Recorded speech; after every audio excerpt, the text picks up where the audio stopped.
എല്ലാ മനുഷ്യരും വ്യത്യസ്തരാണ് എന്ന് പറയുമ്പോൾ അവരുടെ ബാഹ്യമായ രൂപത്തിൽ എന്നതിലുപരി അവരുടെ ആന്തരികമായ സകല കാര്യങ്ങളിലും അതിൻ്റെ പ്രവർത്തനങ്ങളിലും വ്യത്യസ്തതയുണ്ട്.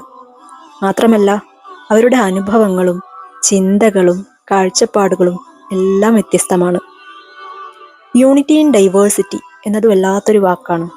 മനുഷ്യർ വ്യത്യസ്തരാണെങ്കിലും അവരെ നിഷ്കളങ്കതയിൽ സൃഷ്ടിക്കപ്പെട്ടു എന്ന് പറയുമ്പോൾ നാം മനസ്സിലാക്കേണ്ടത് എല്ലാ മനുഷ്യരിലും നന്മയുണ്ട്. ആ നിഷ്കളങ്കത ഇപ്പോഴും അവർക്കുള്ളിലുണ്ട് എന്നുള്ളത് തന്നെയാണ്.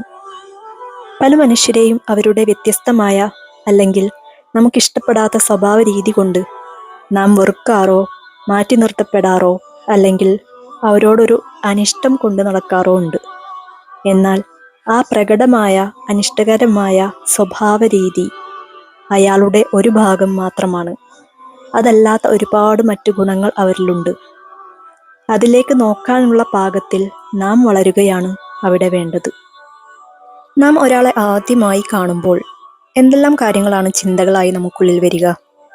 ഇയാൾ എന്തൊരു നീള, വല്ലാത്ത തടി, എന്താ ഇങ്ങനൊരു ചെവി തുടങ്ങി അയാൾക്ക് ഒരു പങ്കുമില്ലാത്ത അയാളുടെ രൂപത്തെക്കുറിച്ച് നമുക്ക് ഒരുപാട് ചിന്തകൾ നമുക്കുള്ളിൽ വന്നിട്ടുണ്ടാകും അല്ലേ?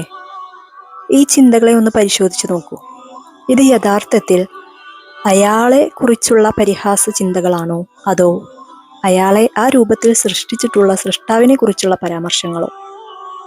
നാം ചിന്തിക്കേണ്ടതില്ലേ ശരിക്കും? ഇനി ആ സമയം നമുക്ക് അടുത്തൊരാളുണ്ടെങ്കിൽ ആ ചിന്തകൾ വാക്കുകളായി പുറത്തു വന്ന് അത് അടുത്തയാളിലേക്കും ആ തിന്മ നാം അറിയാതെ തന്നെ നൽകിയിട്ടുണ്ടാകും അല്ലേ? എത്ര ഗൗരവമുള്ള കാര്യമാണിതെന്ന് നാം ഒന്നിരുന്ന് ആലോചിച്ചാൽ ബോധ്യമാകുന്നതേയുള്ളൂ.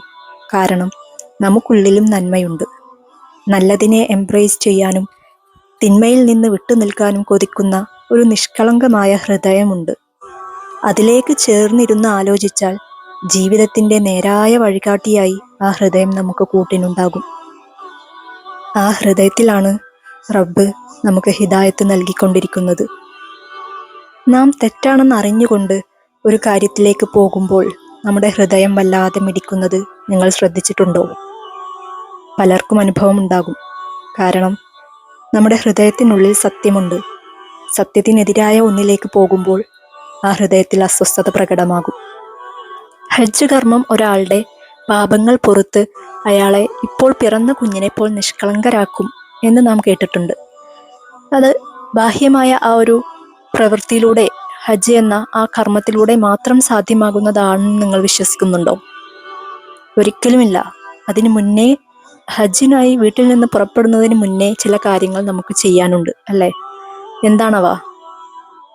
നമ്മുടെ ഉള്ളിൽ ഒരാളോടും ഒരു വിദ്വേഷമോ പകയോ വെറുപ്പോ അനിഷ്ടമോ തെറ്റോ ഇല്ലാത്ത രീതിയിൽ അവരെ കണ്ട് അവരോട് പൊറുക്കലിനെ ചോദിച്ച് ഹൃദയം ശുദ്ധിയാക്കിയിട്ട് വേണം ഹജ്ജിന് പുറപ്പെടാൻ അല്ലേ? അപ്പോൾ ആ ഒരു ഒരുക്കമാണ് ആ ആളെ പാപങ്ങളിൽ നിന്നും ശുദ്ധീകരിക്കുന്നത്. അത് ഹജ്ജ് എന്ന കർമ്മം ചെയ്യുന്നതിന് വേണ്ടി മാത്രം ചെയ്യുന്ന ഒന്നായിട്ട് ഞാൻ കരുതുന്നില്ല. ഏത് നിമിഷവും നാം അതിലേക്ക് തയ്യാറായിക്കൊണ്ടേയിരിക്കണം.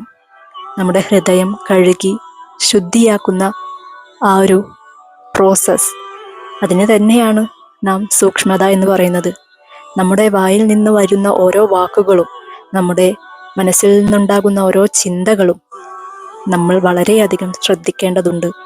പരിശുദ്ധനായ സൃഷ്ടാവിൻ്റെ സൃഷ്ടിപ്പുകളായ ഒന്നിനോടും ഒരു തരത്തിലുമുള്ള അനിഷ്ടം നമുക്കുള്ളിൽ വന്നു പോകരുത്.